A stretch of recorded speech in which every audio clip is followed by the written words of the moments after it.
السلام علیکم دوستو، کیسے ہیں آپ سب؟ میں زبینہ فیاض ایک بار پھر آپ کے ساتھ تو میں شروع کر رہی ہوں شیشے کا گھر پتھر کے لوگ بائی محمد فیاض ماہی صاحب پارٹ 19۔ اقصیٰ نے 10-15 دنوں میں اپنے تمام اکاؤنٹ سے رقم نکلوا لی تھی اور گھر میں پڑا ہوا تمام زیور بھی سمیٹ لیا تھا۔ آج اس محل میں اس کی آخری رات تھی، بلکہ وہ رات کے آخری پہر میں ہی سکندر کے ساتھ مل کر شب خون مارنے والی تھی۔ اس نے کاغذ پر ایک تحریر لکھنا شروع کر دی تھی۔ تقریباً 10 منٹ تک وہ کچھ لکھتی رہی۔ اس نے وہ کاغذ ایک بار پھر پڑھنا شروع کر دیا تھا۔ وہ اپنی تحریر اور حرکت سے مطمئن تھی۔ سکندر نے سائمہ کو اپنی تمام پلاننگ سے آگاہ کر دیا تھا اور سائمہ نے بھی اس کو بتا دیا تھا کہ وہ اس سے فون پر ہی رابطہ رکھے گی۔ اب نعمان عزت پر کاری ضرب لگانے کا وقت آ گیا تھا۔ سائمہ کو اپنے ماضی سمیت جویریہ کی طلاق کا بھی بہت دکھ تھا۔ وہ اس پر کافی دکھ محسوس کر رہی تھی۔ اس کی اور سکندر کی پلاننگ فل پروف تھی اور اس کو اعتماد تھا کہ وہ اپنی اس پلاننگ سے نعمان عزت کو دھول چاٹنے پر مجبور کر دے گی۔ اقصیٰ نے اپنا اٹیچی کیس اٹھایا اور ایک طائرانہ نظر اپنے کمرے پر ڈالی اور باہر آ کر گاڑی میں بیٹھی اور گاڑی محل سے باہر نکل گئی۔ نعمان عزت گھر کے سبھی افراد اس کی اس طرح کی مصروفیات کو جانتے تھے، کیونکہ وہ اکثر راتوں کو دیر سے آیا کرتی تھی اور شوٹنگز پر رات بھر مصروف رہتی تھی۔ گاڑی مقررہ ہوٹل پر پہنچ کر رک گئی تو سکندر نے ایک طرف سے آ کر اس کے استقبال کے لیے اپنے بازو وا کر دیے۔ وہ اس کی بازوؤں میں سمٹ گئی اور کافی سکون محسوس کرتی ہوئی بولی، ہمیں رات کی تاریکی کا فائدہ اٹھاتے ہوئے ابھی یہاں سے نکلنا ہے۔ سکندر نے اس کا ہاتھ پکڑا اور ایک پاس کھڑی گاڑی میں لے گیا، جس کی ڈرائیونگ سیٹ پر جبار موجود تھا۔ گاڑی چل پڑی اور ایئرپورٹ کی جانب جانے والے راستے میں ایک شاندار ہوٹل کے سامنے جا کر رک گئی۔ یہاں کیوں سکندر؟ ہم یہ رات اس ہوٹل میں گزاریں گے اقصیٰ، اور کل شام کی فلائٹ سے دبئی کے لیے روانہ ہو جائیں گے۔ اس نے ہاتھ سے جبار کو اشارہ کیا تو وہ مسکرا کر اس کے سینے سے لگ گئی۔ جبار ان کو چھوڑ کر جا چکا تھا۔ اقصیٰ اور سکندر ہوٹل کے بہترین کمرے میں اپنی نئی زندگی گزارنے کی پلاننگ کے ساتھ ساتھ موجودہ آزادی کی زندگی سے بھی بھرپور فائدہ اٹھاتے ہوئے انجوائے کرنے لگے تھے۔ اگلے دن سکندر نے اقصیٰ کو دیر سے جگایا تو وہ کسل مندی سے اس کی آنکھوں میں دیکھتی ہوئی بولی، مجھے سونے دو سکندر، میری جان، دن نکل آیا ہے، ناشتہ کر لو اور پھر مجھے اور کام بھی کرنا ہے۔ وہ گھبرا کر اٹھ بیٹھی اور سکندر کی طرف دیکھتی ہوئی بولی، تم اس ہوٹل سے باہر جاؤ گے کیا؟ میں پاگل نہیں ہوں میری جان، مجھے معلوم ہے کہ نعمان عزت کے کتے مجھے جگہ جگہ ڈھونڈ رہے ہوں گے۔ میں جو بھی کروں گا یہیں بیٹھ کر کروں گا۔ اس نے خوش ہو کر اپنی باہیں سکندر کے گلے میں حمائل کر دیں۔ اپنی بربادی پر نعمان عزت ماتم تو کر رہا ہوگا، سکندر نے سوچا اور اقصیٰ کے گالوں پر اپنی انگلی پھیرتا ہوا اس کی طرف دیکھ کر دل ہی دل میں سوچنے لگا، بے وقوف لڑکی، محبت کچھ نہیں ہوتی، سب مفاد اور خود غرضی ہوتی ہے۔ سکندر، میں بہت سا کیش اور زیورات لے آئی ہوں، ہمیں اپنا مستقبل بنانے کے لیے اب کسی بھی نعمان عزت کی ضرورت نہیں پڑے گی۔ سکندر نے دل ہی دل میں شکر ادا کیا، لیکن مصنوعی انداز میں بولا، مجھے صرف تمہاری ضرورت تھی ڈارلنگ، یہ روپیہ پیسہ میری ترجیح نہیں ہے۔ وہ اس کی اس ادا پر قربان ہو گئی تھی، مجھے بھی تمہاری ہی ضرورت تھی سکندر۔ وہ بے وقوف جویریہ پر مجھے تو ترس آ رہا ہے، وہ خواہ مخواہ ہی اس کھیل میں کود پڑی تھی، پاگل زندگی اجاڑ بیٹھی ہے۔ پتہ ہے سکندر، کیا کہتی تھی وہ بے وقوف لڑکی؟ سکندر نے اس کی طرف مسکراتے ہوئے استفہامیہ انداز میں دیکھا تو وہ قہقہہ لگاتی ہوئی بولی، وہ کہتی تھی کہ تمہاری باعزت رخصتی کبھی نہیں ہوگی، تمہیں کوئی بھی بیاہ کر نہیں لے کر جائے گا، تم پاگل ہو جاؤ گی۔ وہ زوردار قہقہہ لگا کر ایک بار پھر سکندر کی باہوں میں جھول گئی اور بولی، آ کر دیکھو بے وقوف جویریہ، میرے مقدر کا سکندر میرے ساتھ ہے اور وہ میرا مالک ہے اور میں اس کے دل پر راج کر رہی ہوں، دیکھو جویریہ۔ وہ خوشی سے دیوانی ہو رہی تھی۔ سکندر نے اس کو اپنی باہوں میں اٹھایا اور واش روم میں گھس گیا۔ اس کو چھوڑ کر باہر سے کنڈی لگائی اور بولا، ڈارلنگ تیار ہو کر باہر آنا، میں ناشتے کا آرڈر کرتا ہوں۔ اندر سے اقصیٰ کا قہقہہ بلند ہوا۔ اوکے ڈیئر کی آواز نے سکندر کو مطمئن کیا تو اس نے بریف کیس کھولا، اس میں نوٹ بھرے ہوئے تھے اور ایک طرف کافی ساری زیورات تھے۔ اس نے موبائل پر کال ملائے، بریف کیس اٹیچی لے کر ہوٹل سے باہر آ گیا۔ جبار اس کے معاونت کے لیے تیار کھڑا تھا۔ وہ گاڑی میں بیٹھے اور گاڑی سائمہ کے ریلوے کوارٹر کی جانب بڑھ گئی۔ سائمہ وہاں اس کی منتظر تھی۔ اس نے اٹیچی کیس سائمہ کو پکڑایا اور اس کی طرف دیکھتا ہوا بولا، آپا، آج میں نے وہ حق ادا کرنے کی کوشش کی ہے جو کبھی بچپن میں ادا نہ کر پایا تھا۔ اس کی آنکھوں میں آنسو تھے۔ اس نے اٹیچی کیس کی طرف اشارہ کر کے کہا، اس میں وہ تمام دولت ہے جس کی تم حقدار تھی، لیکن میں تمہارے وہ 25 سال نہیں لوٹا سکتا جو نعمان عزت کی جھوٹی انا کی بھیڑ چڑھ گئے ہیں۔ سائمہ نے آگے بڑھ کر اس کو گلے لگایا اور بولی، سکندر، میرا مقصد یہ دولت اور زیورات نہ تھے، بلکہ نعمان عزت کی بربادی ہے۔ میں اس کو گلیوں میں بھیک مانگتا ہوا دیکھنا چاہتی ہوں، اور تم دیکھنا وہ وقت بھی قریب آ گیا ہے۔ آپا، مجھے اجازت دے اور زندگی میں ہونے والی کسی بھی چھوٹی بڑی غلطی کی معافی دے دینا۔ یہ سوچ کر میرے سر پر ماں باپ کا سایہ نہ تھا، بلکہ میں نے بدمعاش اور بدتمیز لوگوں میں زندگی گزاری ہے۔ اس نے سائمہ کے سامنے ہاتھ جوڑے تو وہ تڑپ اٹھی اور اس کو سینے سے لگاتے ہوئے بولی، سکندر، تم نے تو وہ کر دیا ہے جس کی مجھے 25 سالوں سے آس تھی۔ اس نے اٹیچی کیس کی طرف دیکھا اور بولی، سکندر، یہ تمہاری امانت ہے، جب بھی ضرورت ہو مجھے بتا دینا۔ وہ نفی میں سر ہلاتا ہوا بولا، نہیں آپا نہیں، اس پر آپ کا حق ہے، میری گڈی کا حق ہے۔ میں ایک ماموں بن کر اس کو اس کی شادی پر یہ چھوٹا سا تحفہ ہی دے سکتا ہوں۔ اس نے روتے ہوئے سائمہ کے پاؤں کو چھوا تو سائمہ نے اس کی پیشانی پر بوسہ دیا تو بولا، آپا اب شاید زندگی میں دوبارہ ملاقات نہ ہو، میں نے سمیع اللہ سے اپنا انتقام لے لیا ہے، اور نعمان عزت سے تمہارا حصہ اور بچوں کا حق بھی تم تک پہنچا دیا ہے، اور اقصیٰ کو اس موڑ پر لے آیا ہوں کہ اب وہ کبھی بھی واپس اس محل میں نہ جا سکے گی۔ سائمہ نے مسکرا کر اس کی طرف دیکھا اور بولی، تم نے واقعی بھائی ہی نہیں بیٹا بن کر اپنا حق ادا کر دیا ہے سکندر، میری دعائیں تمہارے ساتھ ہے، سدا خوش رہو۔ سکندر نے سائمہ کو الوداعی انداز میں دیکھا اور باہر نکل گیا۔ سائمہ کے لیے واقعی سکندر نے بہت بڑا کام کیا تھا۔ اس اٹیچی میں اقصیٰ کی تمام جمع پونجی تھی، لیکن نعمان عزت کے گھر کے تمام زیورات بھی تھے، اور سائمہ سمجھتی تھی کہ اس اٹیچی کیس پر اس کے دونوں بچوں کا حق ہے۔ اس نے کوارٹر کو دیکھا تو اس کی بہتر حالت پر وہ خاصی مطمئن تھی، کیونکہ آج سے جب 25 سال قبل وہ اس کوارٹر میں آئی تھی تو اس کی یہی حالت تھی، بلکہ اب تو جدید دور کے مطابق ایاز نے اس میں کافی سارے کام کروا دیے تھے۔ ایک تیز رفتار ٹرین کی آواز سن کر وہ چونکی اور مسکراتی ہوئی کھڑکی سے باہر پٹری پر دوڑنے والی ٹرین کو غور سے دیکھنے لگی۔ دوسری طرف اقصیٰ کو ہوٹل انتظامیہ نے واش روم سے باہر نکالا تھا۔ وہ ان پر برس رہی تھی، مگر مینیجر نے اس کو 200 روپیہ پکڑاتے ہوئے کہا کہ سکندر صاحب آپ کے لیے پیسے دے کر گئے ہیں تاکہ آپ کرایہ لگا کر واپس اپنی گاڑی تک پہنچ جائے اور واپس اپنے گھر جا سکے۔ وہ ہانک بن کر ان سب کو دیکھ رہی تھی۔ اس نے دیکھا کہ سکندر اٹیچی کیس سمیت ہی گم ہو گیا تھا۔ اس نے اپنا بیگ اٹھایا اور واپس اپنی گاڑی تک پہنچی اور سیدھی اپنے گھر جانے والی سڑک پر گاڑی دوڑا دی۔ وہ دعائیں کر رہی تھی کہ اس کی لکھی ہوئی تحریر ابھی تک اس کے کمرے میں ہی ہو، اس کو کسی نے نہ پڑھا ہو، کیونکہ وہ رات بھر باہر رہی تھی اور اتنی جلدی اس کے کمرے میں کوئی نہ جانے والا تھا۔ اس نے سکندر کی اتنی بڑی بے وفائی اور دھوکے پر خود کو پرسکون رکھنے کی بھرپور کوشش کی ہوئی تھی۔ وہ گھر پہنچی تو نعمان عزت، جہارا بیگم، حارث نعمان اور مطربہ اس کو وہیں کھڑے مل گئے تھے۔ وہ لان میں کھڑے ان لوگوں کے پریشان چہروں سے اندازہ لگانے کی کوشش کر رہی تھی کہ آیا معاملہ ان کے علم میں آ گیا ہے یا نہیں۔ وہ گاڑی سے باہر نکل کر آئی اور اپنے کمرے میں جانے لگی تو نعمان عزت نے اس کو آواز دے کر بلایا۔ وہ نظر جھکاتی ہوئی ان سب کے پاس آئی تو نعمان عزت گرج کر بولے، کہاں سے آ رہی ہو؟ نعمان عزت کا یہ تلخ اور سخت لہجہ اس کے لیے ناقابل برداشت تھا۔ کیا مطلب کہ کہاں سے آ رہی ہوں؟ وہ اپنی ہی ٹون میں بولی تو ایک زوردار تھپڑ نے اس کے چہرے پر اپنے نشان چھوڑ دیے۔ نگاہیں نیچے اور لہجہ دھیما رکھو اقصیٰ، اور اندر چلو۔ نعمان عزت اس کا ہاتھ پکڑ کر اس کو کھینچنے والے انداز میں اندر لے گئے، کیونکہ تھپڑ کی آواز سن کر تمام گارڈز الرٹ ہونے کے ساتھ ساتھ ان کی طرف متوجہ بھی ہو گئے تھے۔ نعمان عزت نے اپنی جیب سے ایک کاغذ نکال کر اس کی آنکھوں کے سامنے لہرایا تو اقصیٰ نے اپنا راز کھل جانے پر نظریں جھکا لیں۔ حارث نعمان تمہاری غیر موجودگی میں تمہارے کمرے میں گیا تھا، کیونکہ اس کو جویریہ کو طلاق دینے کے بعد پچھتاوے کی جس سولی پر لٹکا ہوا میں دیکھ رہا ہوں وہ تم نہیں دیکھ رہی تھی۔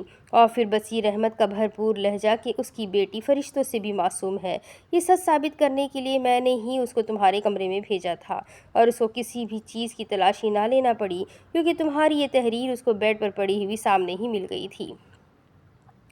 نعمان عزت چیخ چیخ کر اس کو اس کی روادات بتا رہے تھے۔ انہوں نے وہ کاغذ حارث کی طرف بڑھا دیا اور پھنکارتے ہوئے بولے، اس کتیا کو پڑھ کر سناؤ اور یاد دلاؤ کہ اس نے کتنا بڑا جرم کرتے ہوئے اپنے ہی گھر میں نقب لگائی ہے۔ حارث نعمان کی آنکھیں رات بھر رو رو کر سرخ ہو رہی تھی۔ اس نے اس تحریر کو کئی بار پڑھا تھا، لیکن وہ اب اس انداز میں پڑھنے لگا تھا کہ جویریہ بے گناہ تھی اور اقصیٰ نے ایک تیر سے دو شکار کیے تھے۔ نعمان بھائی، میں اس گھر کو چھوڑ کر ہمیشہ ہمیشہ کے لیے اپنے مقدر کے سکندر کے ساتھ جا رہی ہوں۔ حارث نعمان نے پڑھنا شروع کیا تو وہ شرم سے پانی پانی ہو گئی۔ وہی سکندر جو آپ پر جان قربان کرنے سے بھی دریغ نہ کرتے ہوئے آپ کی جان بچا گیا، لیکن میں اس پر اپنا دل ہار بیٹھی ہوں۔ سکندر میرے دل و دماغ پر چھا گیا ہے۔ اب میں کبھی بھی اس گھر میں نہیں آؤں گی، کیونکہ میں نے اپنے حصے کی تمام رقوم اور زیورات بینکوں سے وصول کر لیے ہے۔ میں ساری زندگی آپ کی محتاج نہیں رہنا چاہتی تھی۔ میں سکندر کے ساتھ اپنی نئی دنیا بسانے جا رہی ہوں، لیکن ایک تلخ سچ ضرور بولنا چاہتی ہوں کہ جویریہ نے جو کچھ بھی میرے بارے میں کہا تھا وہ حرف بحرف سچ تھا۔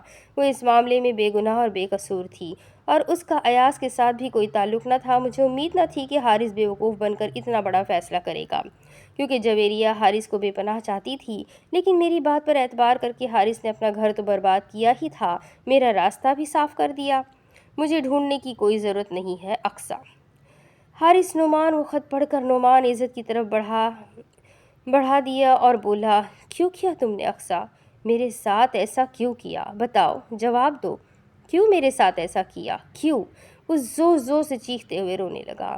اب واپس کیوں آ گئی ہو؟ نعمان عزت بولے تو وہ ان کی طرف عجیب سے انداز میں دیکھتی ہوئی بولی، وہ سکندر بارات لینے گیا ہے، ابھی آتا ہی ہوگا، ابھی آنے والا ہے۔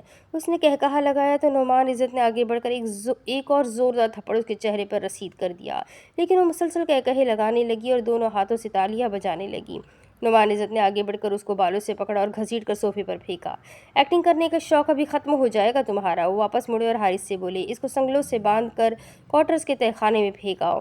الیکشن کے بعد اس کو نکال کر اداکاری اور سکندر کی محبت کا بھوت میں اس کے سر سے اس طرح اتاروں گا کہ اس کی روح تک کانپ جائے گی۔ لیکن اقصیٰ فوراً اٹھی اور زوردار کہا لگاتی ہی بولی، خاموش، میرا سکندر بینڈ باجا لے کر بارات لا رہا ہوگا، مجھے دلہن بناؤ، جلدی کرو، مجھے دلہن بناؤ۔ وہ باہر کی جانب دیکھنے لگی۔ سکندر، میں آ رہی ہوں سکندر۔ وہ کہتی ہوئی باہر کی جانب بھاگی تو وہ سب بھی اس کے پیچھے ہی بھاگ گئے۔ وہ سکندر کو آوازیں دیتی ہوئی اس کے کوارٹر کی طرف بھاگ گئی تھی۔ وہ سکندر کے کوارٹر کا دروازہ دھڑا دھڑ پیٹنے لگی۔ سکندر، دروازہ کھولو، دیکھو تمہاری اقصیٰ آئی ہے، تمہاری دلہن بن کر آئی ہوں سکندر۔ وہ دروازہ پیٹتی ہوئی بے ہوش ہو کر گر پڑی تھی۔ نعمان عزت شرمندگی سے ملازموں کی طرف دیکھ رہے تھے۔ انہوں نے حارث نعمان سے کہا کہ ڈاکٹرز کو بلا کر اس کا چیک اپ کرواؤ۔ وہ واپس مڑے تو ان کے موبائل کی گھنٹی بجنے لگی۔ ہیلو، انہوں نے باوقار انداز میں کہا تو دوسری طرف سے کچھ سننے کے بعد بولے، ہاں وہ میرا بیٹا ہے۔ پھر وہ دوسری طرف کی آواز سن کر زور سے چیخے، کیا؟ کس ہسپتال میں؟ وہ جہاں بیگم اور مطربہ کی طرف دیکھ رہے تھے۔ ہم آ رہے ہیں ڈاکٹر۔ انہوں نے یہ کہہ کر کال منقطع کی اور جہارا سے بولے، شمون کا سیریس ایکسیڈنٹ ہو گیا ہے، وہ ہسپتال میں ہے، فوراً چلو۔ پھر وہ حارث سے مخاطب ہوئے، اس کو اٹھا کر اس کے کمرے میں بند کر آؤ، ابھی ہسپتال چلو، فوراً۔ جہارا بیگم سر پیٹنے لگی تھی، کس کی نظر لگ گئی ہے میرے ہنستے بستے گھر کو؟ میرے بچوں کی زندگیاں تباہ ہو گئی ہے، یہ کیا ہو رہا ہے میرے ساتھ؟ نعمان عزت ان کو لے کر اندر گئے۔ انہوں نے حارث کو کچھ ہدایات دی اور پھر وہ چند منٹوں بعد ہسپتال کی جانب اپنی گاڑی کو بھگائے جا رہے تھے۔ شمون زندگی اور موت کے بیچ کی سانسیں گن رہا تھا۔ اس کو وینٹیلیٹر میں آکسیجن لگا دی گئی تھی، وہ اکھڑی ہوئی سانسیں لے رہا تھا۔ نعمان عزت اس کی سیریس کنڈیشن دیکھ کر رو پڑے تھے، اور جہارا بیگم تو باقاعدہ سر پیٹ رہی تھی، لیکن حارث نعمان ان کو سنبھالنے کی کوشش کر رہا تھا۔ شمون کی اگر زندگی بچ جاتی ہے تو وہ اس نوجوان کو مرہون منت ہوگی۔ ڈاکٹر نے ایک جانب بینچ پر بیٹھے ہوئے نوجوان کی طرف دیکھا اور اٹھ کر ان سے منہ موڑ کر جانے لگا تو ڈاکٹر بولا، اس نوجوان نے ہمارے منع کرنے کے باوجود بھی 2 بوتلیں خون کی ایک ساتھ ہی شمون کو دی ہے۔ ایاز، نعمان عزت بولے تو وہ رک گیا۔ ایاز، تم میرے شمون جیسے ہو، تم نے اس کو خون دے کر میری نسلوں پر احسان کیا ہے، میں تمہارا مشکور ہوں۔ ایاز نے ان کی طرف باری باری دیکھا اور بولا، میں نے آپ پر کوئی احسان نہیں کیا ہے سر، میں نے اپنے دوست کو خون اس لیے دیا ہے کیونکہ اس کے خاندان کو علم ہو جائے کہ میں نمک حرام نہیں ہوں، اور مالک کی عزتوں پر ہاتھ ڈالنا تو دور کی بات، ان کی طرف آنکھ اٹھا کر دیکھنا بھی گناہ سمجھتا ہوں۔ اس نے جویریہ کی طلاق کا وہ بدلہ لیا تھا جو اب سب گھر والوں نے اس کی ذات کے ساتھ جویریہ کو نتھی کر کے جو کیچڑ اچھالا تھا وہ ناقابل برداشت تھا۔ میں تمہارا گنہگار ہوں ایاز، حارث آگے بڑھتا ہوا بولا۔ میں تم سے اپنے گناہ کی معافی مانگتا ہوں، مجھے معاف کر دو یار۔ حارث نے اس کے سامنے ہاتھ جوڑے تو وہ طنزیہ مسکان ہونٹوں پر سجاتا ہوا بولا، یہ کام کسی غریب کے لیے چھوڑ دے حارث بھائی۔ آپ کی معافی جویریہ کی زندگی کی وہ خوشیاں واپس نہیں لا سکتی جو اس نے آپ کے ساتھ، اپنے بیٹے کے ساتھ زندگی گزارنے کے لیے خریدنے کی کوشش کی تھی۔ وہ جانے کے لیے واپس مڑا اور پھر ان کی طرف پلٹا اور نعمان عزت سے مخاطب ہوتا ہوا بولا، تقدیر سے الجھنے کی بجائے اس کی تدبیر کا اسیر بن جانا ہی عقل مندی ہے۔ ذرا سوچئے، جویریہ کو طلاق دے کر حارث پچھتاوے اور ندامت کی بھٹی میں جل رہا ہے، اور اندر آپ کا دوسرا بیٹا موت کو شکست دینے میں کامیاب ہوتا ہے یا نہیں؟ وہ چند قدم آگے بڑھتا ہوا بولا، سر کیا یہ مکافات عمل تو نہیں ہے؟ وہ واپس مڑا اور باوقار انداز میں چلتا ہوا ہسپتال سے باہر نکل گیا۔ بت بنے اس کو دیکھتے رہے اور پھر شمعون کی زندگی کے لیے دعائیں کرنے لگے۔ دوسری طرف سائمہ نے غور سے ریشم کی آنکھوں میں دیکھتے ہوئے پوچھا، سچ بتاؤ کہ کس کے ساتھ مکالمہ کیا ہے تم نے؟ ریشم اس سے نظریں چرا گئی تھی۔ آپ کو غلط فہمی ہو گئی ہے امی، ریشم نے کہا تو وہ اس کا چہرہ اور اوپر کرتی ہوئی بولی، میری عمر و تجربے کو غلط فہمی کا نام دے کر میری ممتا کی توہین نہ کرو ریشم۔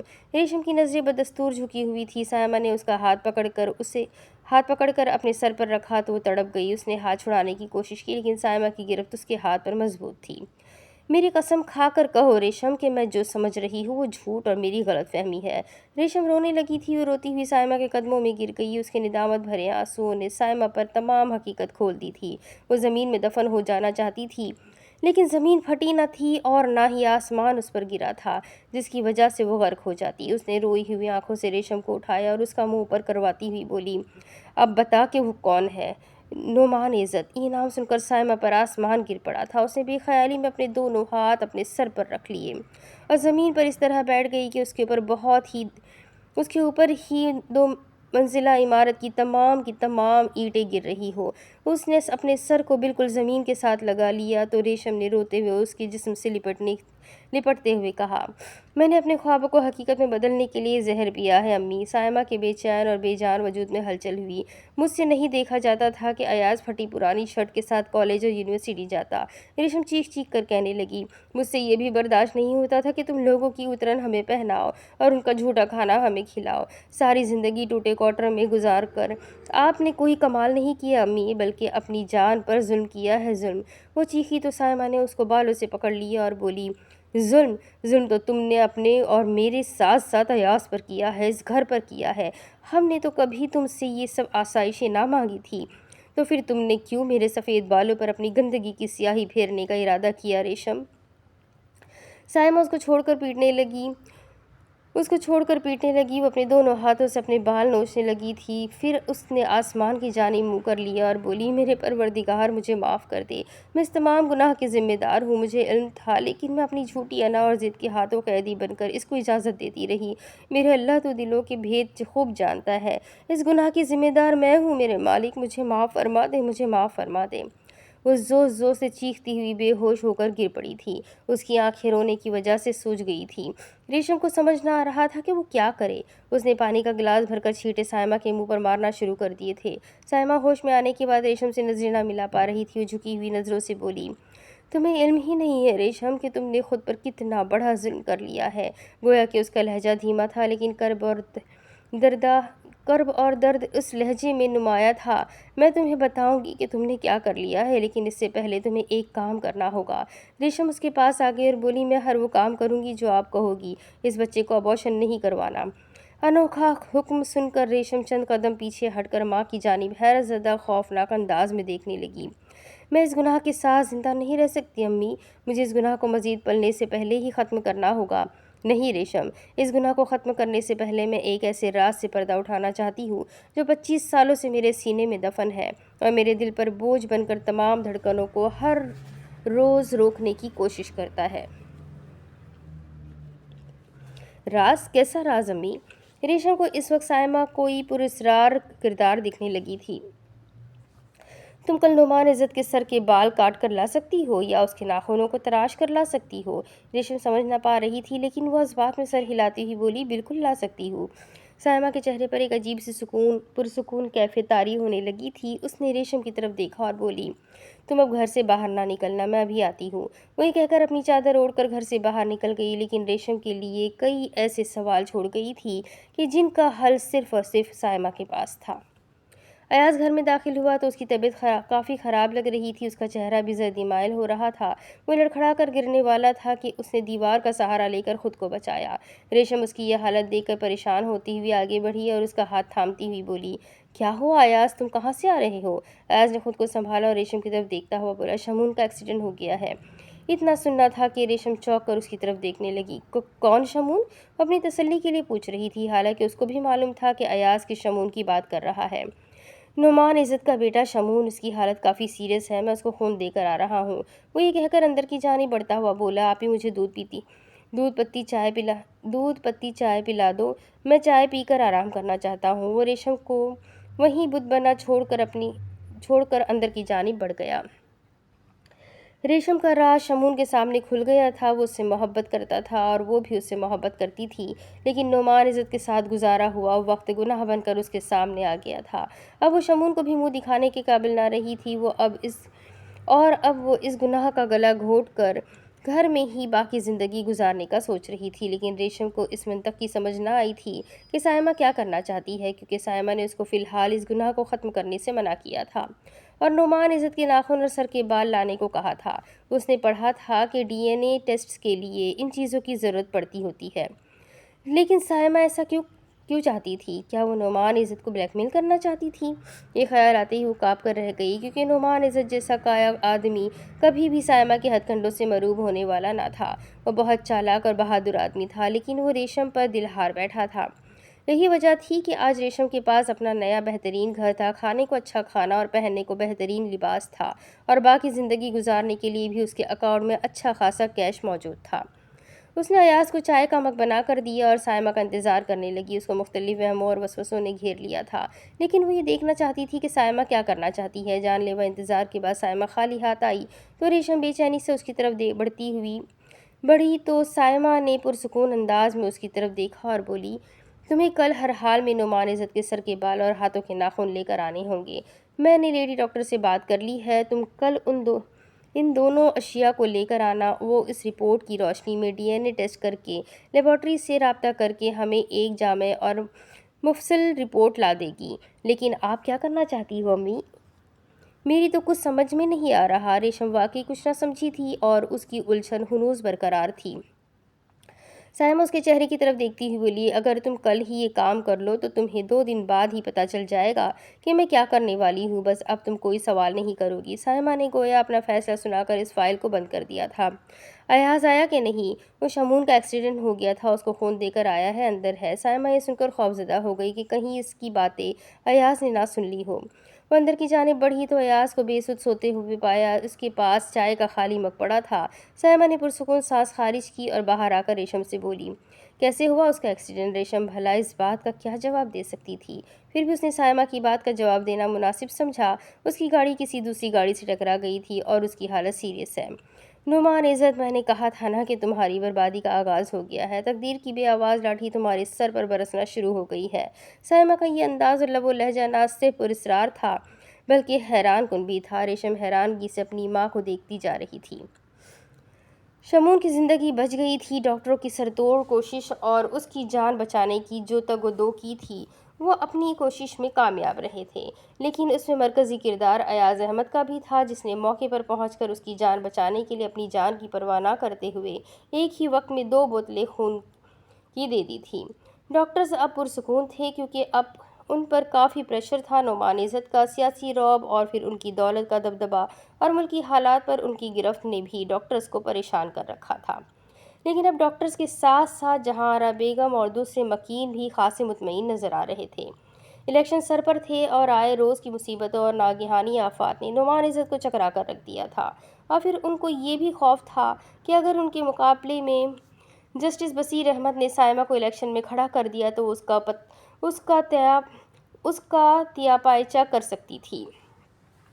ایک ایسا راز جس کا صرف سائمہ اور نعمان عزت کو ہی علم ہونا چاہیے تھا، لیکن بصیر احمد ان کا دوست تھا اور اس لحاظ سے ان کے ساتھ ہر خوشی و غمی میں بھی شریک رہا تھا، اس لیے وہ اس اہم ترین راز سے بھی واقف تھا۔ نعمان عزت سائمہ کے متعلق سوچتے ہوئے اپنے بیڈ روم میں لیٹے ہوئے تھے۔ ان کو ماضی یاد آنے لگا تھا، لیکن وہ اس تلخ ماضی کو یاد نہ کرنا چاہتے تھے، کیونکہ وہ یہ بخوبی جانتے تھے کہ ماضی کو کھنگالیں گے تو تمام قصور ان کا ہی نکلے گا، اس لیے وہ کڑوی کسیلی یادوں سے اپنا ذائقہ خراب نہ کرنا چاہتے تھے۔